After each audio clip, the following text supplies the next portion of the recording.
tell me, what got you started on this issue? Sure. My name is Heather Flint Chatto. I'm an urban planner and sustainability consultant.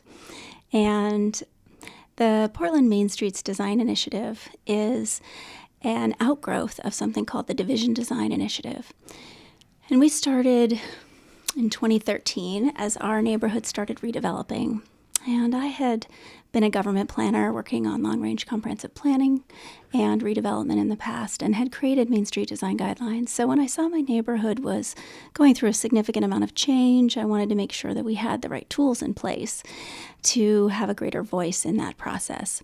And make sure that our community goals and priorities were clear so that as new growth came, that it would be a better fit for the community and that there would be, a process to support density in ways that, would facilitate greater acceptance of density. And we've noticed that happens when that new development fits well with the character of a place, that there is greater support for it. Mm-hmm. And so that we wanted to turn people on to density, not off. And so we led a community process to create Main Street Design Guidelines, which have now been adopted by 7 different neighborhood and business associations for 7 different Main Street corridors. And others saw what we were doing and really appreciated it and realized they didn't have the tools either. Mm-hmm. And we were kind of filling the gap in policy because there isn't really anything for these older historic, undesignated historic Main Streets. And so what started as the Division Design Initiative then scaled up. We led this Design Week series of events this spring and changed our name to the Portland Main Street Design Initiative, aka PDX Main Streets. Mm-hmm. You can find us on the internet at pdxmainstreets.org. You can follow us at I Love PDX Main Streets and Facebook. And if you'd like to get in touch with us, you can email us at ilovepdxmainstreets@gmail.com. So just a little bit more about us. We're a collaborative of business districts, neighborhood associations, architects, designers, planners, Main Street advocates, community leaders. We bring everyone together, and our goal is to really be a bridge. We're often in these kind of divisive conversations in our city right now, a debate of values. And so we wanted to be able to, sort of hold that space for many different perspectives and to sort of cut through what I think are often very superficial concepts that we think are, YIMBY or NIMBY, like yes in my backyard, no in my backyard, to really what is the place where we all agree? Where are those shared values? And how do we sometimes get lost in some of the details where we actually have much more greater alignment? And so that's what we've been doing, is trying to create those proactive tools and resources to better manage growth and change as we grow as a city. Mm-hmm. Awesome. Was there a certain project or moment that made you decide to really jump in? I know you said division was changing, but was there a certain project that was going through that made you realize this was needed? Sure. There's often a catalyst project that will happen on every street, and people don't seem to really care until that not so great project happens. And for us, it's a project that we call the jail. It was built at 32nd and Division, and it was significantly taller than what was adjacent to it. The other buildings on most of these main streets are about 1 and 2 stories. So it was a 4-story building, and it had a large blank wall on one side and a big metal screen on the other. And so we heard from some of the workers actually in the building they called it the prison or the jail. Oh, wow. And if they'd put the screen on the big blank wall, maybe grew some landscaping or hung some art on it, that would have been a great solution. But instead, it just sort of felt a little less responsive to the character of the place. Right. So that was kind of a catalyst, I think, for people to sort of say, this doesn't quite fit. What's there now? What are the businesses there? I'm not familiar with the intersection offhand. I don't want to pick on that one particular project. And it actually, it has a green certification, but, just because you're a LEED certified building doesn't make it beautiful. Mm-hmm. And, I want to emphasize that this is really, aesthetics isn't the core of it, really. When you think about a building and you think about design, many people suddenly associate design with style or with aesthetics. And we really want to help raise design literacy, that it's difficult to know how to talk about what you want versus what you don't want. And so we wanted to make sure we gave people the right words to know that design is so much more than aesthetics and style. It is really the whole of the building, the form of it, your access to light and air, your operations and maintenance. How affordable that building is really going to be dictated by the design of it. Have you put resources into making it energy efficient? That's going to trickle down to someone's monthly utility bills. These are important things that happen through design. And if we do it poorly, A, we turn people off of it, and B, we don't create very livable or equitable spaces frequently. So we're trying to kind of shift the conversation to dig deeper as to, what makes good city making, good planning, good design that will last the test of time. Mm-hmm. Nice. So there's a couple little things you thought could have been done differently with that one building. Landscaping. What were the other things you mentioned? Well, I was talking about, maybe if they'd More used that generally, screen yeah. on the other side, they could have hung, art or other kinds of, made a green wall or other kinds of things. But a lot of the buildings, similar to that one, end up being very flat. So you hear people talking about sort of the overly boxy shape of buildings, and it's because we're building to the maximum allowed envelope of a building. But there are those subtle details that make people feel a sense of quality. And if you look at our, older buildings in our city, they have a depth to the windows. There are those, shadow lines that happen, but there's a certain design quality that comes from having a sill, that the water drains off of, from having a depth to the windows. And we noticed that a lot of the new buildings we're seeing have very cheap looking windows and a very flat aesthetic. So even sort of tucking in the balconies so that they are flush with the front of the building, it loses the opportunity of using a balcony to sort of project and break up the feeling of an overly large building. So there's so many tricks of design that influence how human scale even a very large building can be. And how sort of durable it is using some of those design strategies. So that's Right. part of the process in understanding how buildings relate to each other and make a district that's more than the sum of its parts. Right. It sounds like it's a sort of people first concept. How, and if I'm wrong, tell me, but how have developers and builders and planners been receiving this input? It depends on who you're talking to. Okay. If you're talking to a local builder and developer, they seem very responsive because they're in it for the long haul. They live here. They live here, and I think that they are interested in, if they're a long-term owner and operator, they're very interested in investing in quality because it's going to trickle down for them into reduced maintenance costs, into reduced tenant turnover. And they understand, that investing now means that that's going to be better for their bottom line, but it also means that it's going to create a better quality product for all. I would think from our experience that, a lot of the kind of buy, build, sell, run developers are less concerned about quality because they're interested in getting in and getting out versus someone who's going to, have that on their books for a long time and really care about it. And so, we don't have some of the tools that other cities might have, which is a development transfer tax. So when you are building a building, if you sell it right away, you have to pay a tax. If you hold it for longer, you don't have to do that. And so that can be a strategy for other kinds of long-term investment support and having developers that are willing to sort of pay more attention to the quality investments early on. Because then they don't have to pay as much money later for weatherproofing problems and other challenges that they may have not invested in first. Right. They're looking at those. They're bringing those long-term costs up front and they're looking at, kind of the life cycle cost a little bit more when you have, I think, local developers and architects that are really understand the sort of longevity of buildings. Right. What's the breakdown generally between the local builders and then the outside builders coming in? Is it clear? I mean, is it a small community of developers in this town?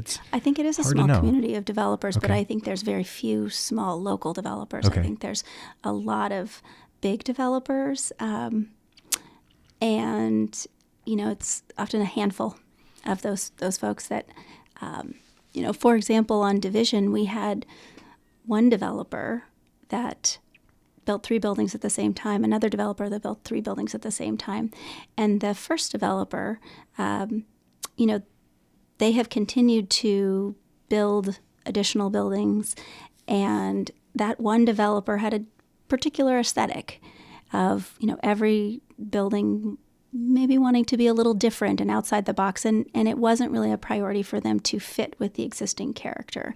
So even though they were investing in green certifications and other improvements, there's some quality buildings, but they missed the character cues. And that one developer has had a lot of power to completely change the character of our district. And that seems like too much power for a developer to have. And if we don't have the tools that we need to manage that, we're really, at the whim of others to decide the vision of our city. And that's what's happening right now in Portland. That's a really big concern. Who's deciding what the vision of our city is and who should be deciding? Right. Where in the process can neighbors engage with developers and engage with the city to have some input on this? Well, there's several different phases in which the input can happen. But if there aren't the right tools in place, it can be really challenging. So I'll go through a few of them. One is when policy is being made. So there is a very significant policy being made right now. And I hear a lot of concerns because we're boots on the ground activists. We are out there engaging community members in as many creative ways as we can. Whether it's walking tours or workshops or design committees or neighborhood association meetings, business association meetings, we're out there talking to people, gathering surveys, doing research. So what we hear is that community members are very concerned with the way development is happening in our city. It's not so much about the density. And I think that's a big concern, is that people think this is about density, but it's not a density problem, it's a design problem. So you can engage on this current policy issue right now. This is the big one, and most people are not tracking it. It's called DOZA. It's the Design Overlay Zoning Amendments. And it's hard to get people excited about something that has zoning in it, but it is the most important thing that people could be paying attention to right now. So if you have those concerns, or you feel like maybe we're going in a different direction than you'd like us to go to, it's very important that you weigh in right now. The city has something called the MAP app. And if you Google that, I believe it is, I'm going to have to look it up on our website. We'll put it in the notes. But you can go to our website, which is pdxmainstreets.org/DOZA, and you can get a link to the MAP app. And that's a great way to weigh in. And that is changing the design standards and guidelines of our city. First major update in about 30 years. So it's very significant. And the deadline for comments is the 15th of November for the Planning and Sustainability Commission. Then it will go to City Council, and there'll be another window. But this is a really critical time to give input. Another time to give input just on any project is at the very early stages. So if you hear about a project coming, one, it often gets presented at the neighborhood association. And there's some new policies, which we've actually had an influence on, which have to do with neighborhood contact. And so very soon you'll start seeing large signs coming up with a sort of like a small billboard that advertises the new project development that's coming. And when you find out about that, you can contact a developer to get a copy of their proposed plans and an elevation of the project. And then if it comes to a neighborhood association meeting or a business association meeting, you can review the project, give input there. But also those small meetings, sometimes with a developer one-on-one, can often really make a difference in those early stages. Oftentimes when a project comes to a neighborhood association or is already just about to go in for a permit application, it is far too late. Those investments have been made in architectural drawings, and it's too late to really make those changes. Another stage is when a project goes to early assistance. It's kind of like a pre-application. And so they get a consultation with the planners, and they get to hear, maybe some early feedback, and that's a great time. So those early conceptual kind of phases are when there's more room to play. If there's an opportunity to maybe save a mature tree on the site and maybe build around it, or there's a need for some other kind of amenity in the community. Maybe it's a daycare or a small grocery, or maybe there's some important neighborhood serving business that you'd like to keep there, so that you might be able to have an influence on what they call the program of the building. Like, what are the the features of that particular project, but also an opportunity to maybe inform how the building shape, the mass, how that might relate to where the placement of windows is for minimizing privacy impacts or light overspill from one building into adjacent properties. But also, how that building is going to relate to, what else is around it, what else is in the district and on that block. So, how that could be a better fit. And one of the things that we've asked and encouraged people to advocate for is what's called a context elevation, where you can see not just the building and the what the front design of the building is, but how that building looks with its neighbors on the block, and that can really tell you at a glance, is it compatible or is it not compatible? Is it a good fit? Yeah. So early assistance, that's the best place to kind of get in before final decisions are made and maybe have some influence. That's one. Okay. But not every project goes to early assistance. Okay. So, when you find out about that project, try to see if you can connect with your neighborhood association or your business association or with that developer. Oftentimes the neighborhood association has a land use committee, and then, contact the chair of that land use committee or the chair of the neighborhood association and say, hey, I heard about this project. I'm wondering how we could connect with that developer to, or that architect to maybe give some input, and make sure that they know about our design guidelines if you have them. And, the challenge is that the city doesn't recognize community-led planning. And so even though we've had all of these different community groups adopt our Main Street guidelines, really through a formal process, because I had done this as a government planner, so we really tried to keep to, planning best practices, make it very public. So we've done a lot of that important work in a very planner-esque way. But there isn't a pathway for community-led planning. So we'd love to see the city have more recognition of that. And there has been a couple examples in past decades. So it's not an unknown. But they've been reticent to do so because it's not there. So,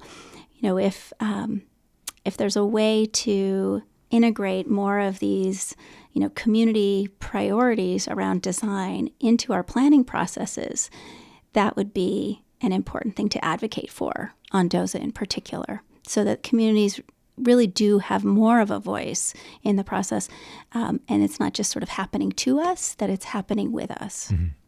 Okay. So just back to that, how do people find out about what's going on in the neighborhood? Like a sign on a lot, or do you go to a certain website, or how do you recommend tracking that? Yeah, that's great. Good question. So neighborhood associations are an excellent clearinghouse for information, really. They're so, having been on a board for about 5 years in Richmond, I have been so impressed with the kind of wonderful ways in which a neighborhood association supports communities.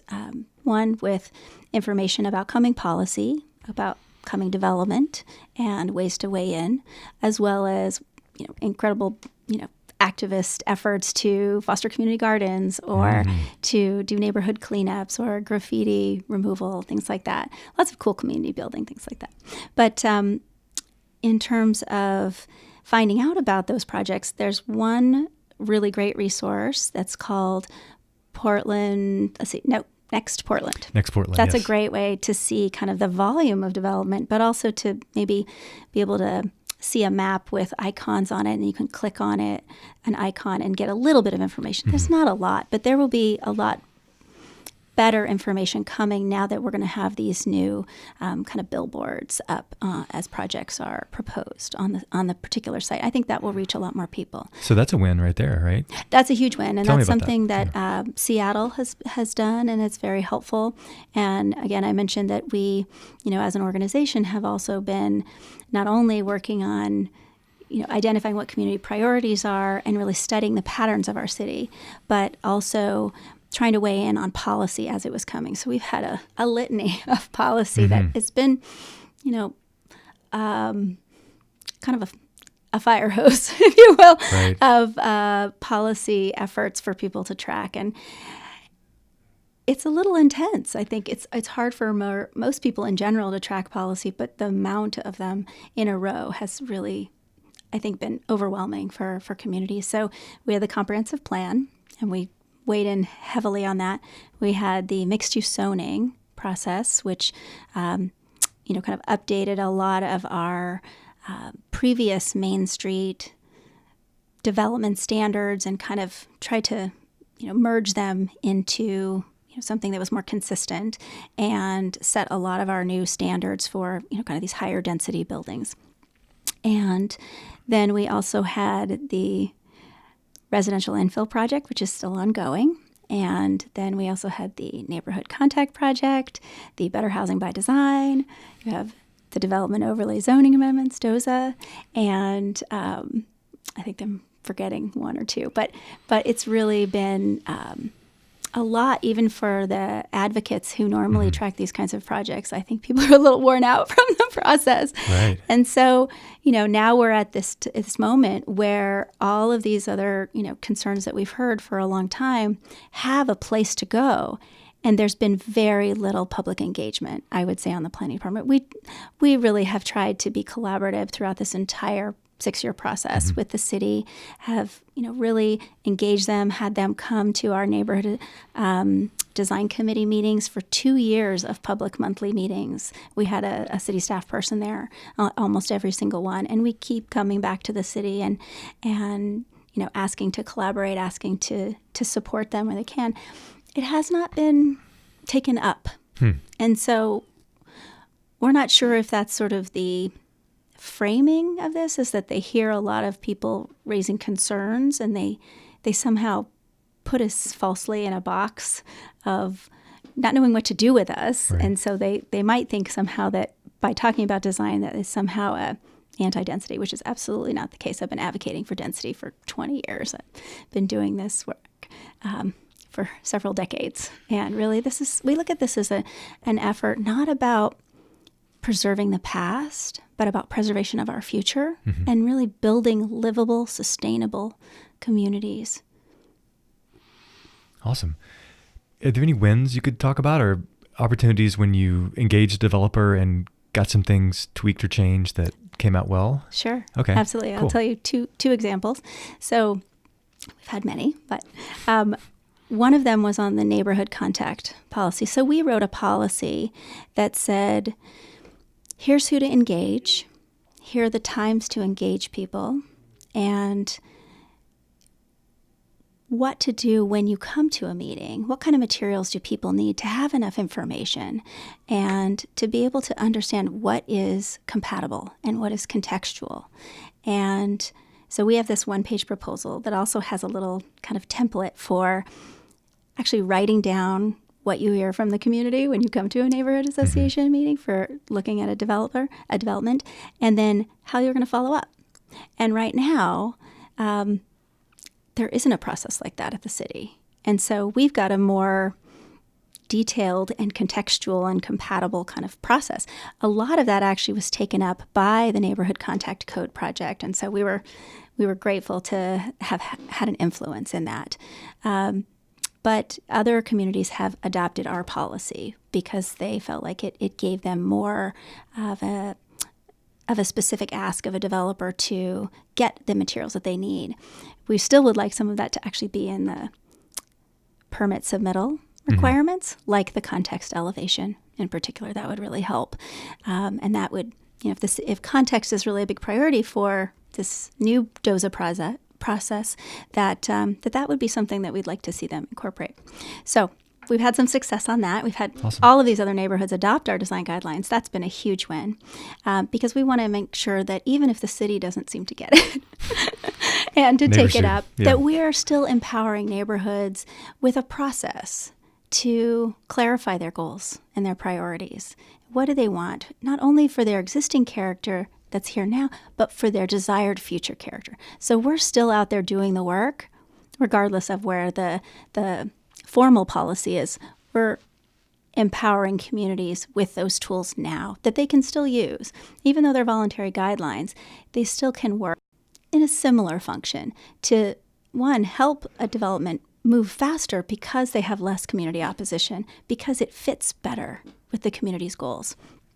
And that can work for a bigger building next to smaller buildings. That makes that bigger building fit in and have less opposition. And then I think, one specific project I'll give you an example of is we had a new 4-story development that was going in on Hawthorne. And they happened to be one of the few that I've seen actually engage the business association. So they came and gave a presentation. And we were giving a presentation right after, and they stayed and listened. And we gave a presentation on our design guidelines, and they heard the strong reactions in a positive way to our design guidelines. Nice. And they went back and they actually did a lot of the things that we would have encouraged. They used a couple of the design tricks, which is, one, an upper level step back can be an important strategy for when you have smaller buildings and you're building much taller. You can still keep a lot of that same density and even go taller, but it doesn't feel like it right at the face of the building. It might look like a 3-story building, but really maybe it's 4 and 5 at the back. So, that's one example. And then they built on the patterns of Main Street. So I call it the OG mixed-use building. It's the original foundational mixed-use building type. And you see it around the country where there's a little storefront at the ground level, these little raised sills, the big display windows, and then clear story windows across. I'm gesturing, left to right with my hands. And then they have these little regular rhythm of recessed entries, that provides protection and, from the weather. And, that's the pattern on all of our main streets at the ground level. And they have this base, middle, top. And that used to be in code for a long time. We'd really like to see that back for the main streets. And what that does is it sort of divides the building into these, main sections. One, the pedestrian level is the base, where those storefronts are. And then the middle, which hopefully has a harmonious design. And then the top is sort of, articulated, a little bit of a cornice, a little bit of an edge that also helps protect it from the weather. And that, typically has these sort of vertical windows, that punched depth I was talking about, that little bit of a depth, like 4 inches maybe. And that vertical form tends to relate to the human body. So, that's a way to bring in human scale design even into taller buildings. And so that base, middle, top is a key pattern. So I would say another win is when we go and walk with people or we show them the pattern. Suddenly they have this new way of seeing their city in this incredible way where everywhere they go, they see the pattern all of a sudden. And so that empowerment and that sense of awakening to the power of design and the beauty of design too, that they suddenly have the words to ask for what they want instead of what they don't. And then they're able to now use the tools that we have, whether it's just through a picture or our big 10-page glossary of useful design terms, or, specifically can point to a policy. We've empowered them with tools to guide better development, better density with sensitivity. Yeah, that was a lot of fun. There's a lot of growth on the east side of Burnside Bridge, which is where Cable is located. And Heather and I took a little tour around last week, and it was interesting just to have her point things out. And, you feel it. You feel a building, how it connects to the rest of the buildings, how it connects to the neighborhood. And some feel better than others. Any takeaways from our little walk and talk last week? Yeah, it was great. And I'm so glad we got to do that because, I think I have this picture that I show. There's a presentation you can click on if you go to the DOZA policy page on our website.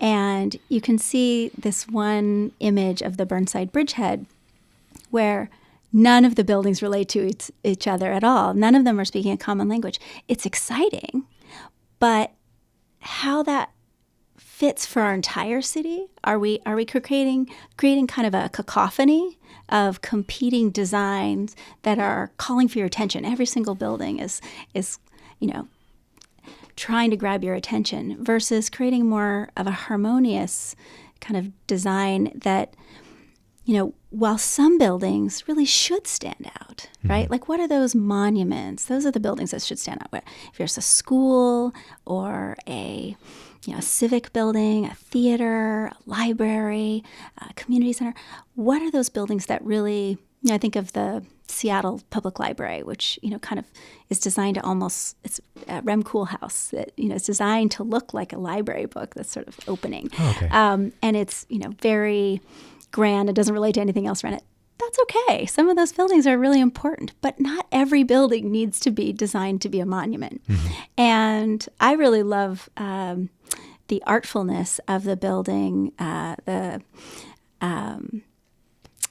fair-haired dumbbell, yes, because, in contrast to what some people call the Death Star, actually seems like the Darth Vader building. It's right. Interesting when we come up with these names for these buildings.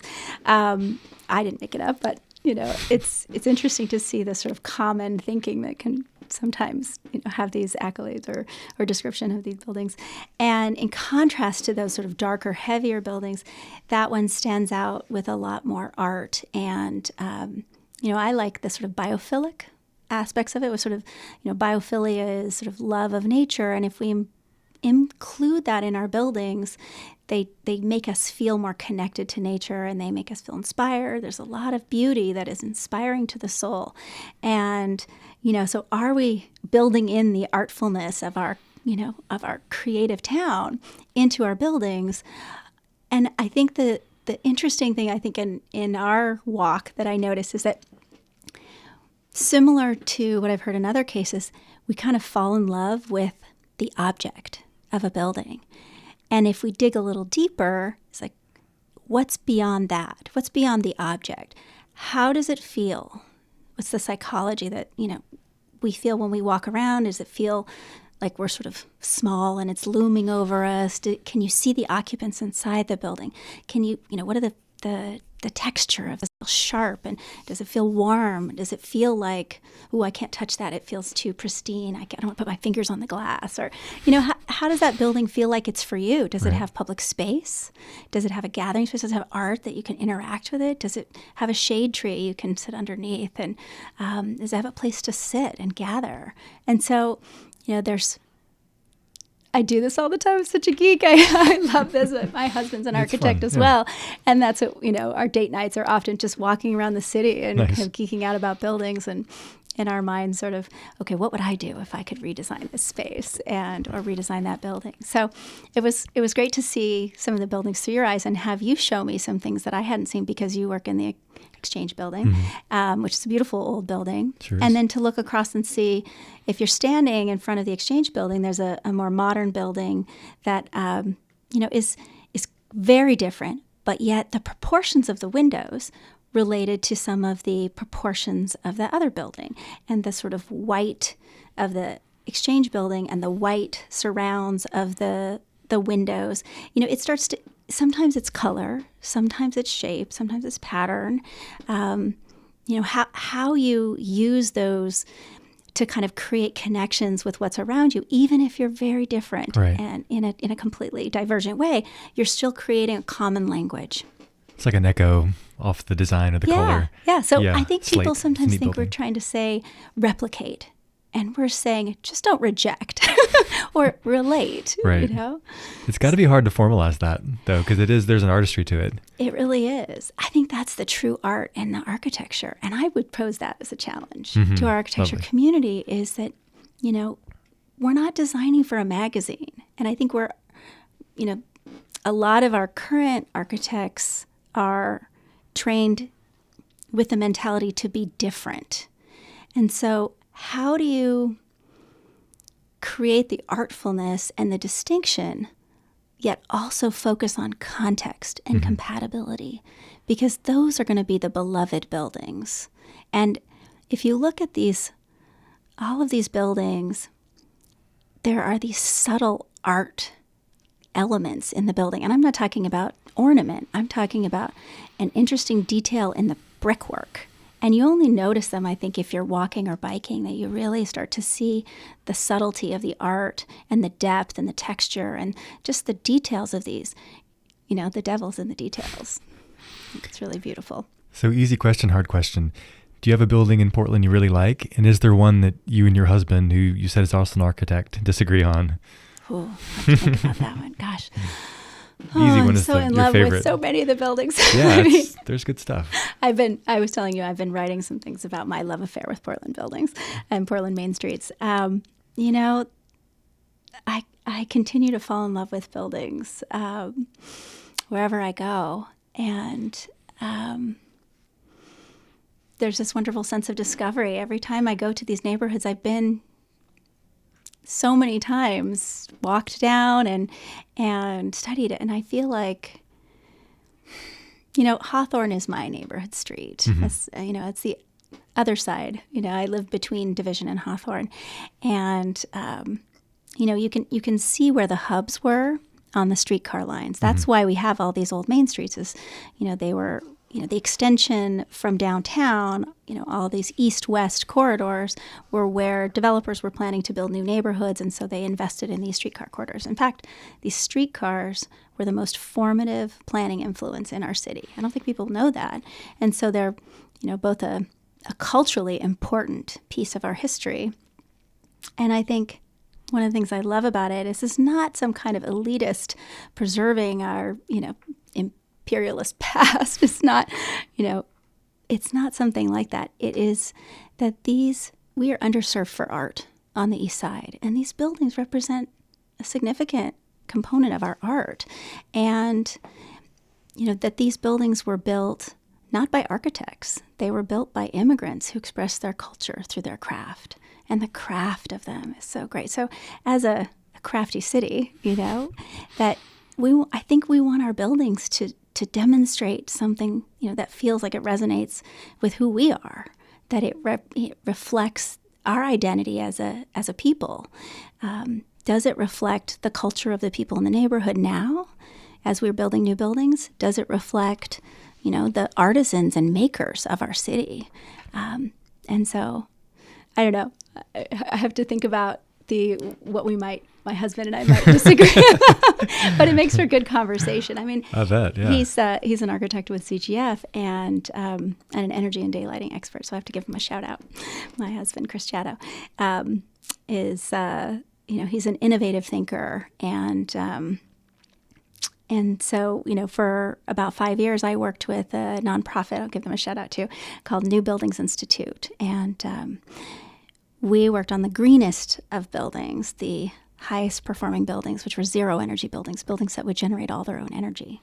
And so when I look at what we're building, I want to make sure that we are really being innovative. And, you know, my husband works on zero energy buildings, and here we are without even a solar policy in Portland. That seems crazy to me. You know, we have a huge legacy of sustainability. And so while we're building, if we are building only where the transit already is and not filling in the gaps, one, where development is most needed, but also where transit is lacking, that we're missing an opportunity to leverage some of this development. So I would love to see in my neighborhood a lot more bigger buildings on Powell, where you have what's called a building height to street width ratio. And so bigger buildings on wider streets like Burnside and Sandy and 82nd and Powell, and then maybe moderate on the main streets. So within our current zoning envelope and allowed uses, build up above our existing buildings, fill in the gaps. But demolishing buildings is very unsustainable because of the embodied energy and embodied carbon of existing buildings. So when you tear down a building, it takes between 30 and 80 years to offset the environmental impacts of demolishing that building, even if you replace it with a building that's 30% more energy efficient. This is not sustainable. So, So if we are demolishing some important parts of our city because these lots are very tiny on these old main streets, instead of building where the lots are bigger and the land is cheaper, right? So we're sort of doing it only where the areas are hot, right? Leading to more demolition. I think that's a good point, is like they Yeah. want to build in the hot neighborhoods. Yeah. And it's fair, but it's I don't think it's the best way to go. And it We sounds could like you be agree. guiding that better as a city with greater incentives, but unfortunately, most of those incentives lay with Prosper Portland. And so I don't think that the Bureau of Planning and Sustainability and Bureau of Development Services has as much access to those incentives the way that other cities may have merged those. So to be able to leverage development where it's most needed and where maybe modern development modern contemporary architecture could be a catalyst for placemaking where you don't have a lot of significant character.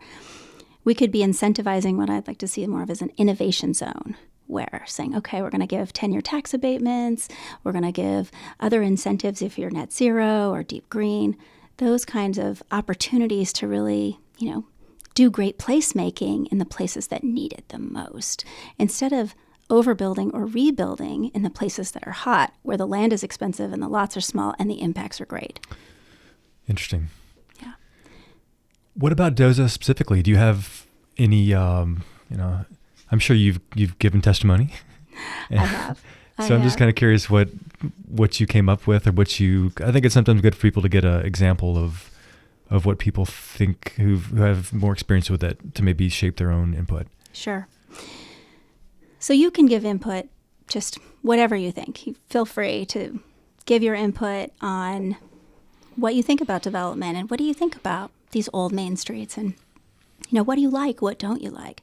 But if there are specifics, one of the issues that we've noticed is that they're changing the way that design review works for the Design Commission. And that's our trained body of designers, architects, planners, landscape architects, to review projects. And so I know that they wanted to sort of take out the ones that didn't really need a burden of additional design review. So they've tried to streamline it and make it so that it was really scaled to impact. But unfortunately, the new design review threshold for the Design Commission is scaled at 65 feet.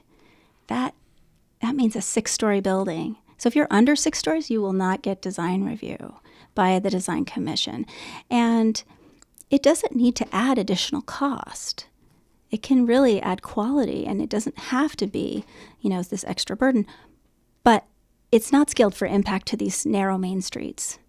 And so even a 3-story building on those areas is a big impact. And so if you don't do it well, again, you're going to be further turning people off of density, and that's not what we want. So we believe that, if you could capture the 4 stories and above, maybe a 40 feet for those pattern areas of our city, it would be much better scaled to impact. So that's a significant number one. Number two, engage the city in this conversation. I think personally that these very divisive politics that we're seeing right now in our city is because we haven't engaged communities overall in the conversation about density and design and growth. And so it ends up sort of causing this infighting, this sort of, divergence of values and this sort of rift in our city. And I think that, it's often really about the poorly contextualized, incompatible design and not understanding that it's actually not the density, but the design that if you shape it better, it's going to have less impacts and it's going to fit more. Right. So I mentioned step backs as a critical strategy too. The Planning Commission doesn't want to talk about step backs that came up in the mixed use zoning. And we've been doing surveys. We've got 150 responses, and the majority of people are interested in these step backs, but they're also interested in something called a visual preference survey. So it's a way to engage people in lower the barriers to participation, to have input in something. People don't know how to talk about it sometimes, but they know what they like. And when they see it in a picture, do you want the Death Star or do you want, something that looks a little bit more contextual? And so, it's an easier entry to that conversation. So we'd like to encourage the city to do something like that, and then to have Main Street standards and guidelines, and find a way for community-based planning to really be more part of the process and have more community voices represented. Where would that come in? Like, where would that design preference step come in? Or where do you think it should come in? Well, the city hasn't invested in doing that kind of work with communities. Number one, we never had our Southeast area plan.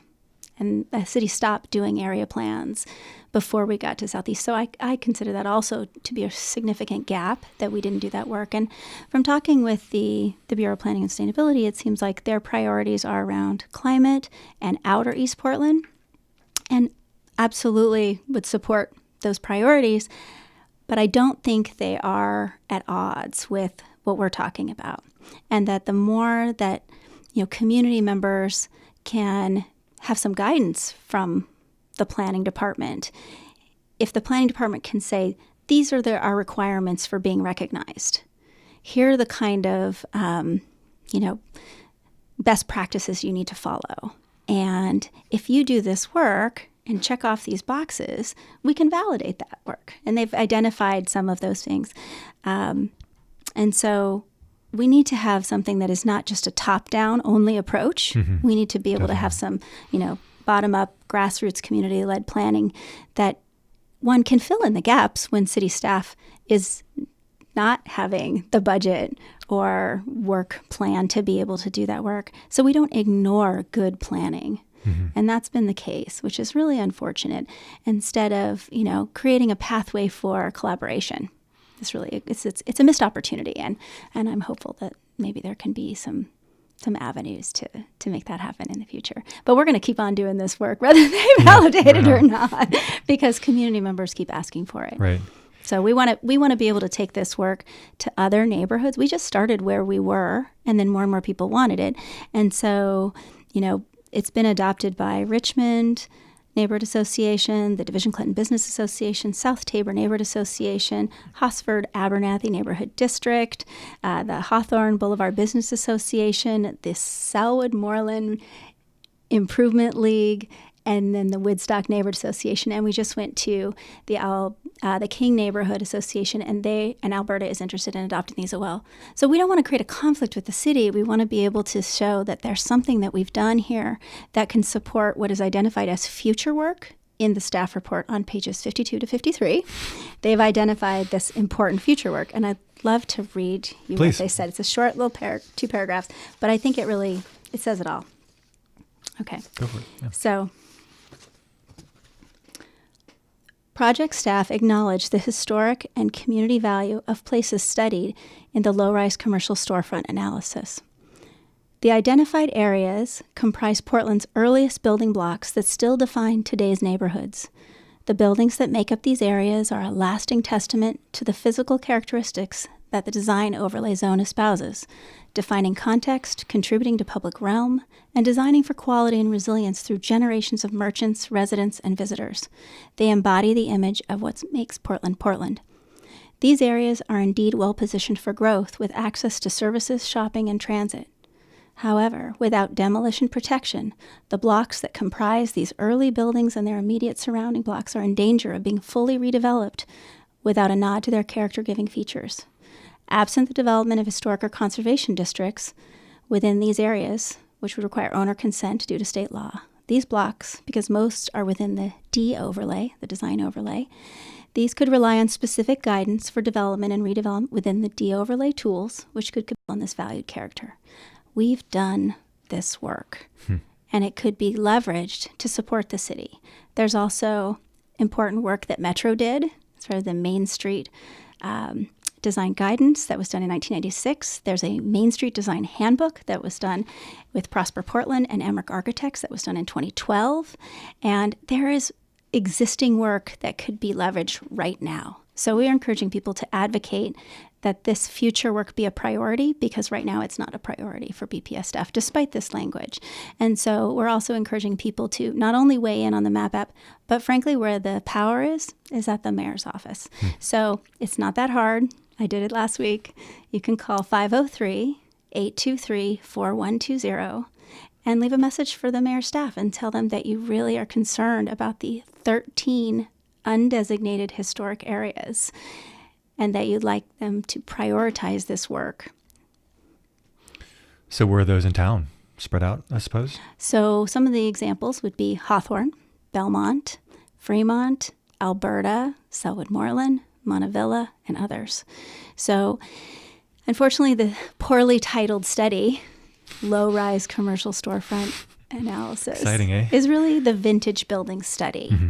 So you can see a link to that on our website as well. But it really is a great study, and it maps out all of these areas. But unfortunately, it is incomplete. Because it was done in 2006 for the mixed-use zoning process and mixed-use zoning project, it did not include blocks that had 3-story buildings. So those need to be remapped. And there was an assumption that, those blocks would redevelop and go larger, so they weren't included.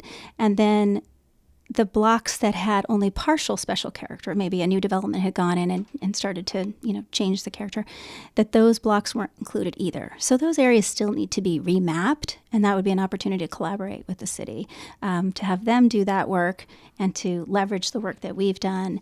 Originally, these are called the Division Design Guidelines, but we're going to rename them to the Portland Main Street Design Guidelines. And we're looking for some resources. We're looking for donations and grants and support. We're always looking for volunteers and partners. So if you're a designer or planner, we'd love to partner with you. And we would like to be able to, take this work and then help these other areas that are about to start redeveloping, like Montevilla in particular, or Lentz or other neighborhoods, to be able to support them and leverage, the tools and the processes that we've developed for an easy strategy to engage community members in identifying their goals for those areas. Yeah, Lentz has had a lot of development recently. I don't know if you've been out there lately, but yes. City Center certainly has. But a lot of seems like your work has been done closer in Portland. What do you see as the future based on the guidelines and the laws and the rules and all these stacks of bureaucracy? What do you see as the future for East Portland? Have you thought about it? Yeah, it's. I'm concerned, frankly. Without good design guidance, I'm concerned that a lot of these areas are going to get fast, cheap development, and that's not equitable. We often, we desperately need more affordable housing. We have a lot of housing capacity.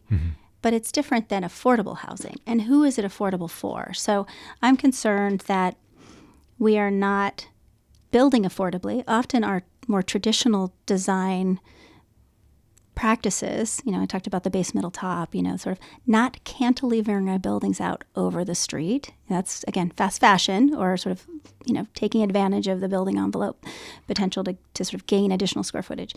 That's expensive. And, sort of not stacking the building floors and aligning the windows and doors, again, contributes to cost. So if we were to be building in a more traditional way, it's more affordable.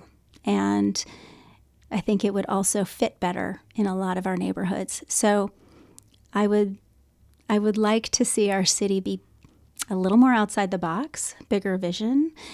One of the things that our cities used to do, and I have 2 case study examples of this from my own life, is that people used to move houses. So right now we are demolishing a significant number of existing residences that are functional housing. And instead of, what if Portland were to invest in some moving equipment and actually move some houses? We have these big church parking lots that could be staging areas. So this is just, one idea that could be leveraged. And I would love to see Portland be really innovative and saying, the house that I live in was moved on horse-drawn logs in the 40s. Wow. When the city rezoned everything west of 12th to industrial. That is an easy opportunity to save a house, keep that embodied carbon, keep functional housing, and make more of that appropriately zoned land available to other uses. So we have all these little cottages on Hawthorne, for example. They're charming, they're special in some ways, but maybe not the highest and best use. So some of those could be moved and relocated. One of the barriers to moving houses is the power lines. There was a house that someone was offering to give away free if you moved it, and I looked into it. And even if I wanted to move that house from 40th to 60th, there were 81 power lines. And that's that's where the real cost is. So if we were actually undergrounding our power lines, I know there's a cost there too, but if you're doing work in the street where there's an opportunity to put those underground, that would be great. Also visually, that would be nice. The house that I lived in when I lived in Eugene, when my husband was going to architecture school down there, was the oldest house still in its original location, because most of the other houses had been moved, and that's what people used to do. And so how can we be using those innovative outside-the-box strategies to solve unexpected problems, right? So we're not just about Main Street design guidelines. We're about placemaking, about solving those solutions and creative ideas. And, one of the other initiatives that we have, because really this work is all about building sustainable communities, and as a sustainability consultant, I would like to see us really looking at the whole, looking at what is the triple bottom line evaluation, the comprehensive evaluation of, are we gaining or are we losing? And so, when you look at the three legs of the sustainability stools of economy, environment, and society, we look at those three things. That would be a triple bottom line tool. But if we added equity in there, that would be a quadruple bottom line tool. So that's what we'd like to see. So are you gaining housing capacity? Plus. Are you losing a building that has 40 neighborhood-serving businesses, as we're about to do on Hawthorne, things that make us a walkable neighborhood, right? So that would be a negative. Are we gaining a daycare? Positive. Are we losing an important historic building? Negative, right? So those positive and negatives, how do we look at the whole of it to be able to say, okay, for that one building, we're gaining or losing, or what are the impacts that we might be able to maybe mitigate with some creative thinking? But then you could aggregate that sustainability scorecard for a district, for one of our quadrants of our city, for our whole city, to be able to say, are we gaining or are we losing? So I think that's an important climate approach, and to be looking at sustainability on a bigger, more macro level, micro to macro. Nice. So, yeah. How do you feel about associations? And they do a lot of good work. We've seen some things probably need to change on the topic of development. Do you think there's more tools that need to happen, or do you think there's responsibilities or authority that needs to shift? That's kind of a general question I've been wondering lately about how neighborhood associations can better serve communities. Do you have any thoughts about that? I do. Okay. Thanks. Yeah, from my own experience. Yeah, you spent how much time on the Richmond board? I was on the board for 5 years. Okay. And, there were some very interesting politics that happened while I was on that board. And, there were some special interests that really shifted the dynamic of the board into a really difficult climate.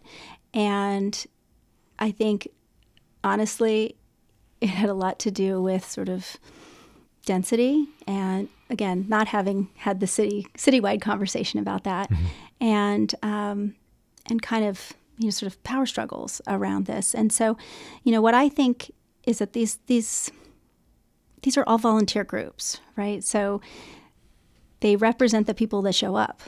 And so I'd love to see more people showing up, first of all, because most people don't know about them. And there's a lot of sort of critique that maybe there weren't enough renters represented. And I talk to renters whenever I get a chance and say, hey, do you know about our neighborhood association? Would you like to get involved? And they say, no, I'm not going to be here long.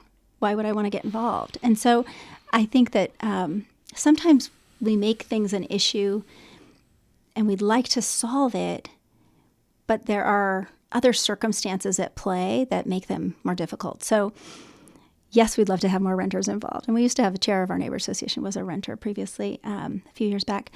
And those are important issues, but we've all been renters. So I don't think that those issues are totally isolated to those that are renters only now. But, there's a broader spectrum. But there's more that needs to be done on the diversity, equity, and inclusion side. And I think civic life is really, well-intentioned to try to foster better DEI practices, that diversity, equity, and inclusion acronym. However, they haven't really provided any tools. So I'm very concerned about the policy changes proposed because they don't they lack the administrative framework that a policy needs to be effective. And the previous policy had that administrative framework. So I think we need to be more additive than reductive, that we could be adding in who else needs to have these same benefits of being able to, have some additional support or some additional administrative structure, but there also needs to be accountability. And so, making it open and noticed, and there are, clear guidelines for how these operate. I think everyone needs to follow the same rules. Right. And I understand that more needs to change in order to help neighborhood associations be better. But I don't think this is an intentional exclusionary kind of practice. I think that they don't have the tools either. And so I would love to see the conversation shift to being more, how do we do it better? Not you're bad, you need to go away. It's kind of, it's very reductionist too. And I don't mean to oversimplify, but I think that we have such an opportunity now with our heightened understanding of the terrible past injustices that have happened, and yet at the same time, a lack of recognition that we are currently perpetuating similar injustices right now, because we want to uplift more voices, but so silencing some voices because we want to uplift others, I don't necessarily know that that's the right practice either. And I don't think that, we should only focus our energy on the east side of Portland because we haven't given them enough attention. I think we need to be looking at where are the issues in the most vulnerable communities generally, without sort of false border lines being drawn, and what are the gaps that we can be filling? And if it's not possible at the city, how can the community be a partner in filling in those gaps? So I would love to see a toolkit for neighborhoods. We've been working on a toolkit for neighborhood design. And so we have these sort of sample templates and policies, and we need more funding to be able to do this. We've been doing this sort of all volunteer for 6 years. And, as a small emerging, small business owner, can't do it for free anymore, but we'd love to support neighborhoods with low bono, help, and lots of volunteer leveraged support and tools. And we can help raise money. We can, do that to support communities. So I encourage people to call us or contact us. If you're concerned about the way things are going in your neighborhood and you don't feel like you have tools, or you think things are going well, but you still want more tools, or you want to foster a process, or you'd like us to join in a process that you're doing, that we'd love to collaborate. You've probably, if somebody's thought of it, you've probably taken a look already. Sounds like you guys have done a lot of work and talked to a lot of people. There's so much more we want to do. Yeah, good. I'm watching it, and I'm seeing concerns about Montevilla and Luntz in particular. And so we're just waiting for an invitation to come and support. And we've offered that to the city. They haven't taken us up on it.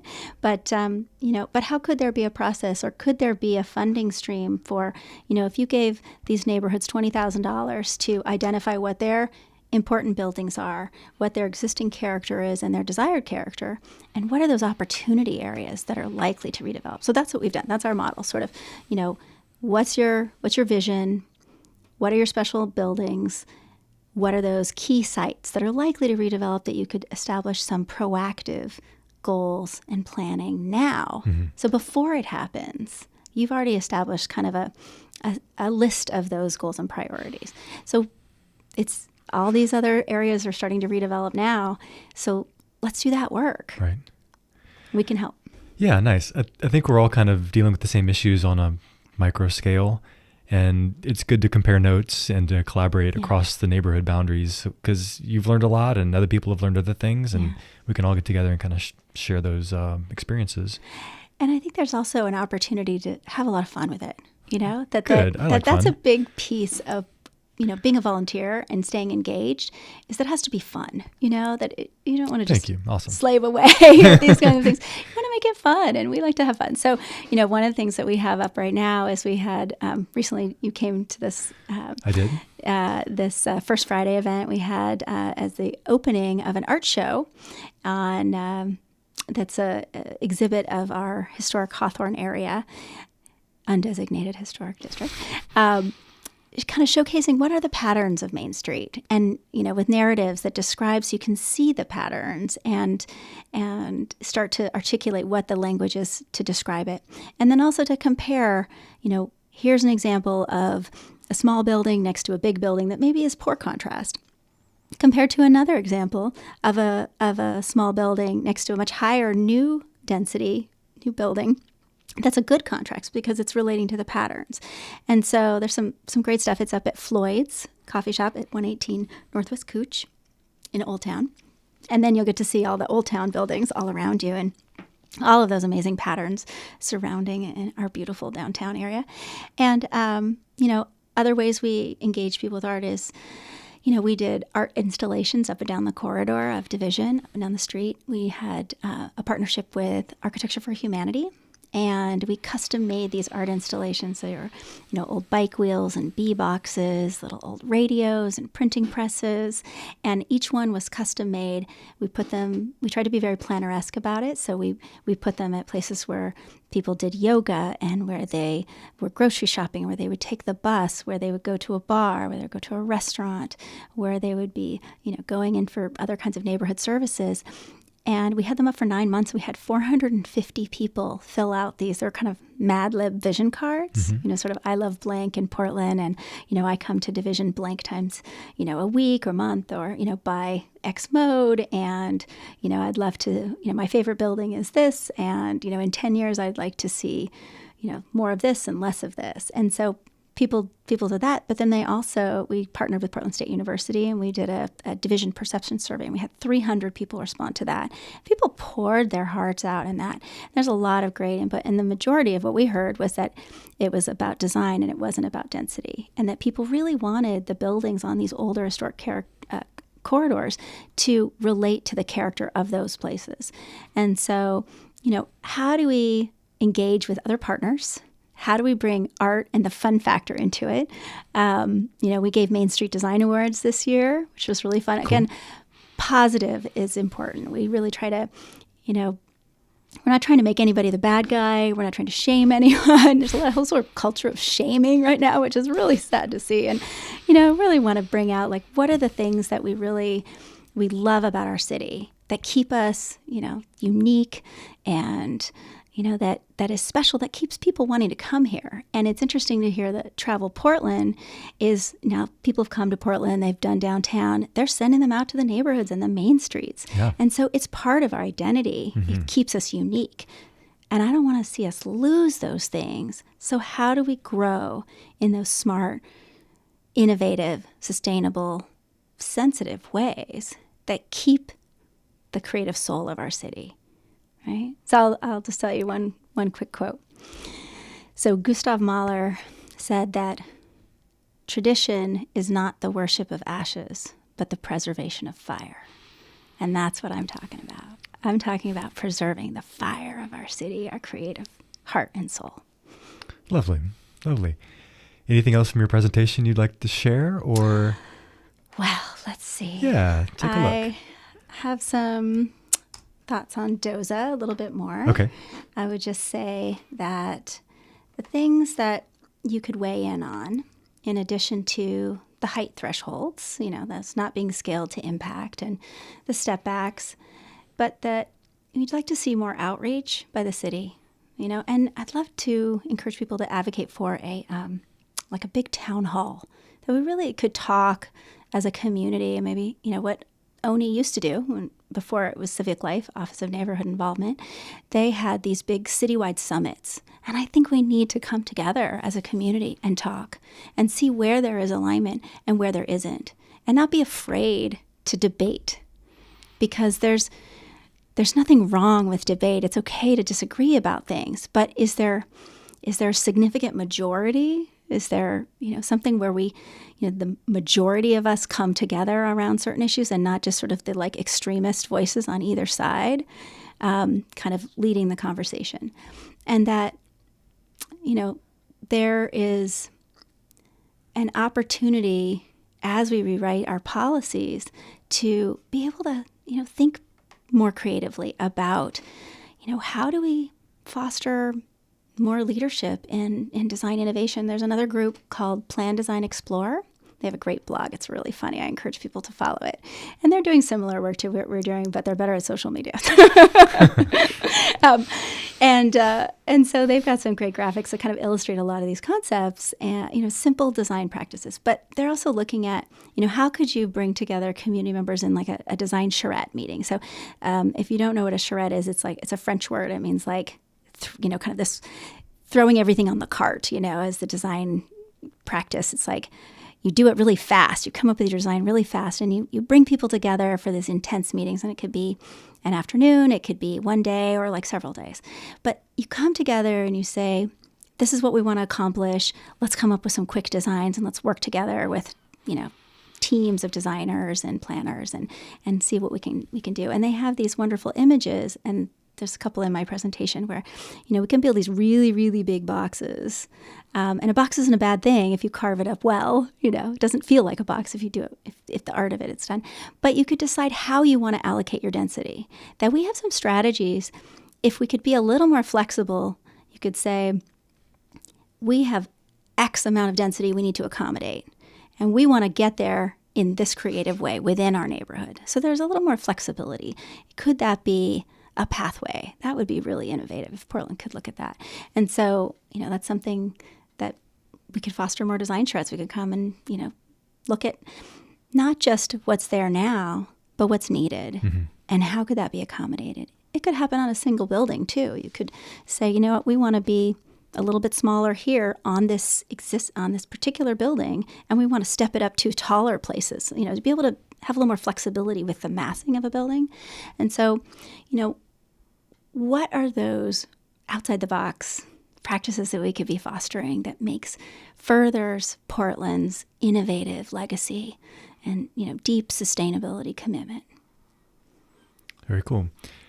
So what's next? I feel like seems like you guys are reaching out to new communities, new neighborhoods, kind of spreading the vision as much as possible, and the plans. Yeah.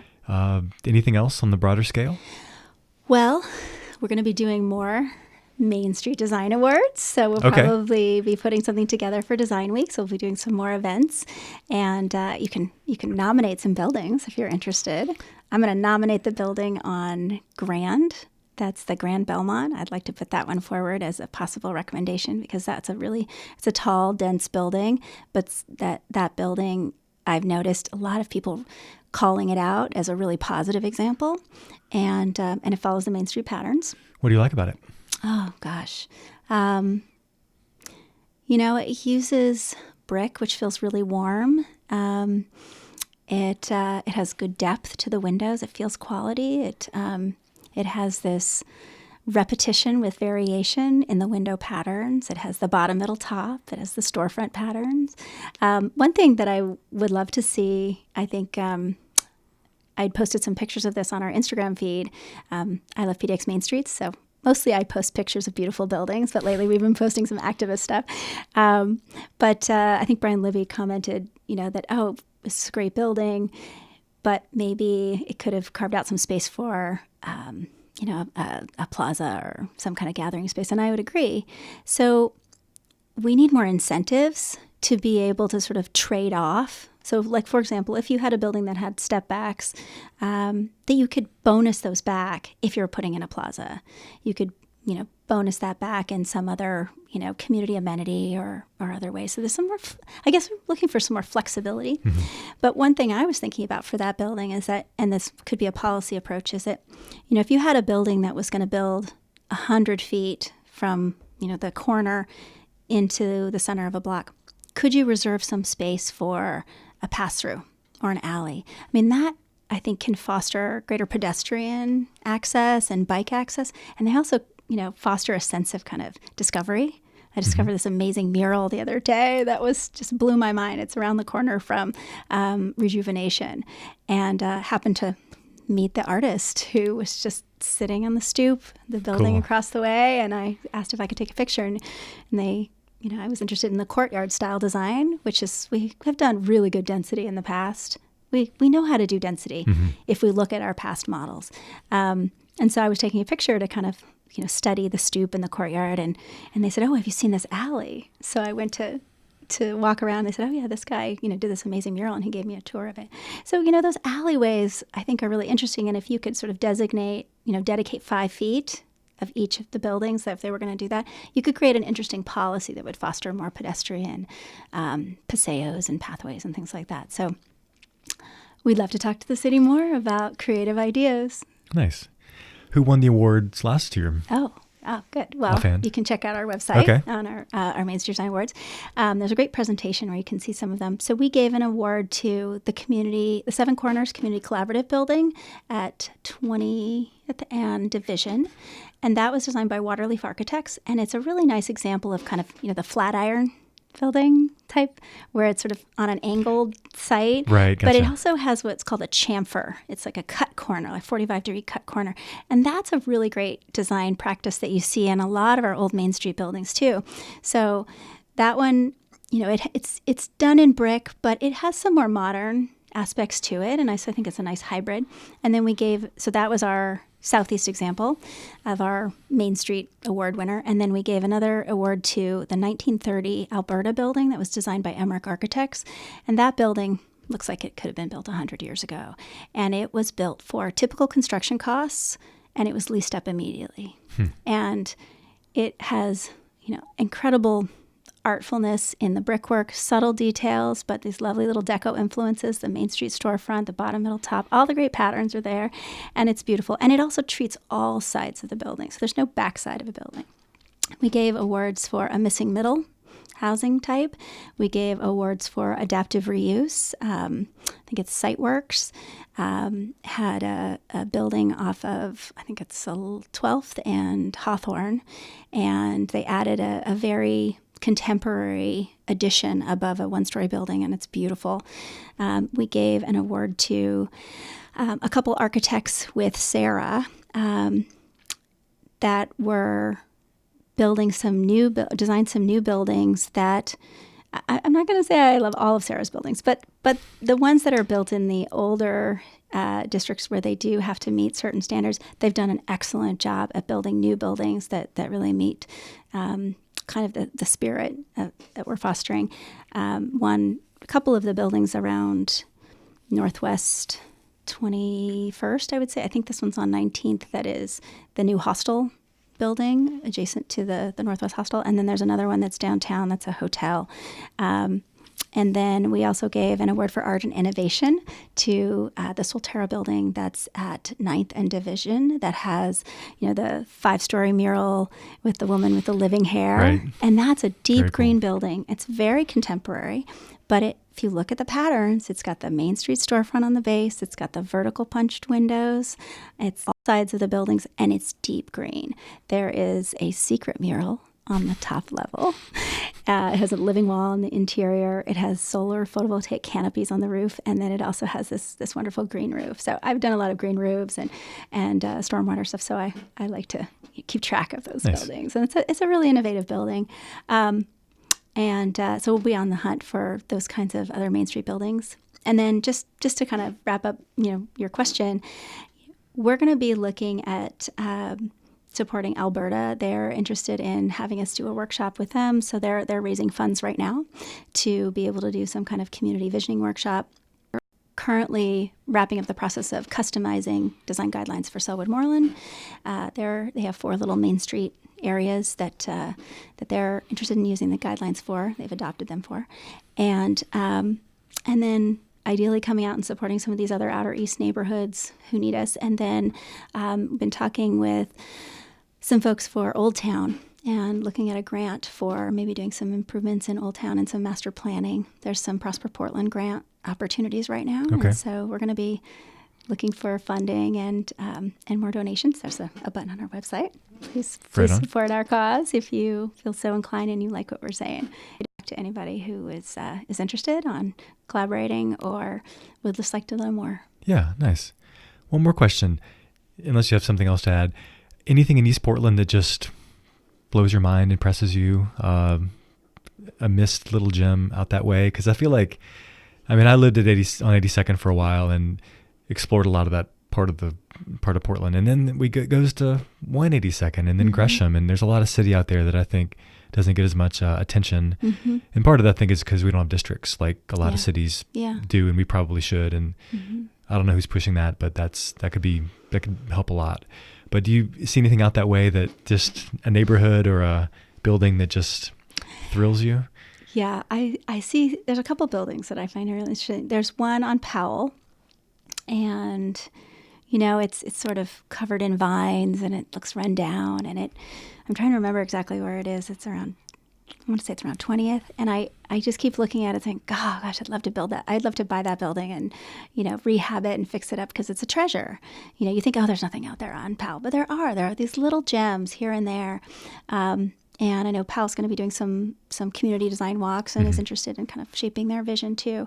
There's another building that's on Foster that I think it's called the Rising Phoenix. Do you know what I'm talking about? Yes, it's the one on the corner. Yeah. I think it used to be a theater, and it has this sort of rounded, streamlined design. It's an old brick building. It's suffering. It needs some love. But it looks like somebody was trying to plan a whole downtown and nobody else showed up for their downtown. Well, there are some other buildings, but I think we've lost a lot of them over time. And, so I want to make sure we're not perpetuating and continuing the gentrification and displacement and demolition that we have had a really horrible history of in doing so. And so those buildings that are still there are really critically important. And they also can be a guide to future development. So if we lose those, we start to kind of lose a lot of important cultural stories about place. And, we have an opportunity to build on, another community member had suggested, well, what about including pictures of buildings that are gone too? And I thought that was a really wonderful idea, because, those buildings are still important, and we want to keep that history and legacy alive too of all of our city. We've got some really dark parts, but we also have some light, and we want to make sure that we're talking about all the stories and learning from them, both good and bad, and that that these old buildings also. There's a great study called "Older, Smaller, Better" by Preservation Green Lab, and that's where I mentioned the stat on taking between 30 and 80 years to offset the environmental impacts of these buildings being demolished. That they talk about how these older districts really punch higher than their weight. They tend to provide incubator spaces for a greater diversity of of business types, and diversity of peoples of color, and of they tend to be an incubator for artists, who can't pay the high rents, and they tend to have a lot more of the affordable buildings, generally, affordable housing. And so I think we've lost like 40% of our affordable housing, and we gained 30% more, but in a different higher category of, multifamily, index. And so again, it's important that we're measuring. And right now, we can't manage if we don't measure, and that gets back to the sustainability scorecard. So that will be one of our big initiatives that we're going to be raising money for and further putting forth. And so I'm hoping that as we focus our energies on some of these, us and the city, focus our energies on these other areas that maybe haven't gotten the needed planning attention, including, our bigger state-owned highways like 82nd and Powell and things like that, and Sandy, that as we are, maybe doing the interjurisdictional transfer that many of these corridors have been advocating for, that there's some planning money put aside for the visioning and design. And it's not just only transportation, but using those transportation dollars for placemaking and, other kinds of goal setting and design guidelines for those places that fit those areas. Right. I'm curious to see what happens to 82nd in the next few years. There's all those huge car lots that... Right.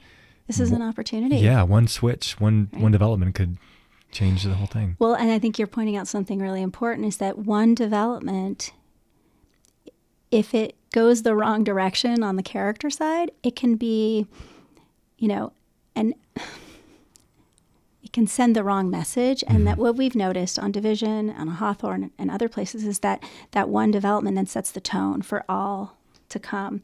And so if you don't really clearly spell out what that desired character is, and the design elements that are important to making good, livable, affordable, and compatible buildings that are contextual, that it's going to happen in a way you might not intend. And we have a lot of unintended consequences happening.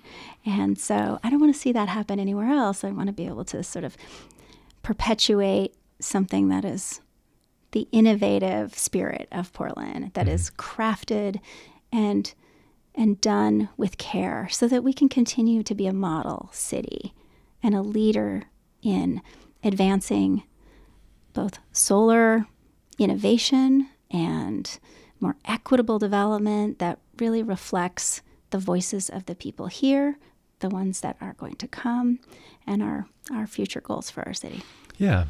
And to bring it back to the beginning, when you walk Division now, what is your take? Is there anything you love down there business wise, or how do you feel about it? Because I feel like there might be things that were done well, and maybe things that could have been done better. But it's also still people living their lives and starting businesses and trying new things. So I don't know. I'm just curious about your feel for it as we wrap up. It's interesting because it's mixed. We still have little bits of our, and there are little places like Ava Jean and Ava Marie, that are smaller, older buildings, and what used to be the Hedge House, and other kinds of adapted old houses. So there's an architect and town planner that I work with who's very innovative. His name's Lawrence Kamar, and so I've been fortunate to work with him, and he's been an incredible advisor and supporter and participant in the process. And so he talks about that there are two types of Main Street buildings. There's the ones that were built as commercial buildings or commercial mixed-use Main Street buildings, and then those that were adapted. And so a lot of these older houses are adapted, and they provide that art and funk factor that's so cool about Portland. The Hedge House was pretty fun, sitting in the grass, drinking pints. Yeah. All these little buildings, and something that a lot of people love about Northwest 23rd, right? And so that a lot of what we're building feels like any town USA. And we think the city doesn't want to sort of have any restrictions on design style or aesthetics, and so yet we're sort of perpetuating a very, sort of mono-specific style right now. Yeah. We are not actually encouraging that contextual, compatible approach. So I would say when I see a building that is relating to the Main Street patterns, I get really excited. And when I see that they're paying attention to the treating all sides of the building, I like that. But I most love the older buildings. Like, for example, Bollywood Cafe. When you walk, and that's actually a really interesting development. So they fixed up that building, and then, they tried to make it a hub for creative, collaborative spaces, and they did a lot of things right in that one. And then if you go into the Bollywood Cafe building, you look up and you see this sort of barrel vault, high ceiling that is, has all these wonderful dangling lights, and, they've got a little bit of a market in there, and, they sort of have this kind of what they call the liminal space, that in-between space of public and private in that gathering corner. We don't have anything that's perpetuating public gathering spaces. So if we're filling all our gaps right now, I'm very concerned about that. That when I look at the building, I think it was Works Partnership that was, I think it's near what is the Olympic Provisions, and I see the big blank wall right there. I'm concerned because I know that the developer wanted to put landscaping on the side of that, and the architect said, well, that's not my vision. And I thought, well, I understand that, but as a community, we have to look at these walls for a long time to come. And, right. Could there be some innovative strategies, too, for being able to, how could we use that as an art wall? How could we use that to show movies on? How could we, soften the blank walls with landscaping, because it needs to support a community-wide vision, not just one person's vision. And so, if there had been more dialogue, I think we could have come up with something that might have worked a little bit better. But also, because property owners are building to the side lot line, for fire code, I understand, there's an opportunity to maybe set the building back just slightly, maybe on the upper stories, to allow for better access to light and air, more windows, but also to be able to purchase maybe an easement from the property next door, the air rights. So that doesn't force that other property to have to develop because they've gained some economic benefit too. So I would say that's that spot right there. It's at 34th and Division. I keep looking at that spot thinking, gosh, we need a plaza there quick because it's going to be developed quickly. And when I look at the older buildings, I see the art in them, and I'm grateful for them, and I hope we don't continue to keep losing them as we go. So I hope that other new development really can, engage with community members early in the process, because it will make their project go smoother. It will make them more beloved buildings, and people tend to care and maintain buildings that they love. So that's something that is a long-term goal that we're thinking about now. Yeah, there's this quote, I don't even know who said it, but people create spaces and then spaces create people. Yeah. And that there's a life between buildings. Jan Gehl is a famous urbanist and thinker. And, I think that there is this life that happens between the buildings. And if we're planning for those spaces too, to encourage the unexpected to happen. I was walking by a little alley the other day, and there were these dancers that were leaping off of the edges of the buildings, and there were lights strung up, and there was a mural there, and it was a happening that you sort of stumbled across, but it was kind of beautiful to watch. And cool. And so those in between spaces, I understand that we're trying to squeeze every inch of housing we can, but it seems like we could be thinking a little more creatively of a both and, that we can both achieve that and create the spaces for people, and that, kind of a one size fits all does not really work. And so how do we customize things a little bit more to be contextual? Yeah. Awesome. We could wrap it up there unless you have anything else to add, but thanks for your time and the conversation.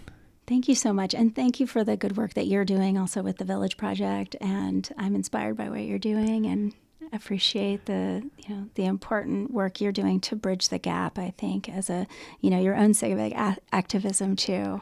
Thanks. There's a lot of people doing a lot of good work, and not everything's top down. Most things shouldn't be top down. Yeah.